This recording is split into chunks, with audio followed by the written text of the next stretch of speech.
ভোরের কুয়াশায় ঢাকা গ্রামের আকাশে আজ এক অদ্ভুত কবুতর উড়ে বেড়াচ্ছে।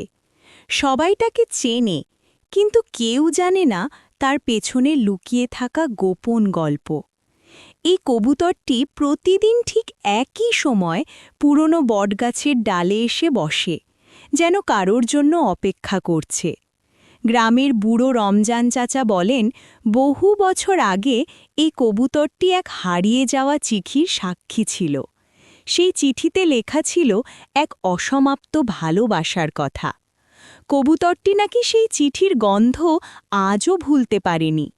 তাই সে প্রতিদিন আকাশ থেকে মাটির দিকে তাকিয়ে খোঁজে তার প্রিয় মানুষটিকে। হঠাৎ একদিন একটি ছোট ছেলে কবুতরটির চোখে জল দেখতে পায়।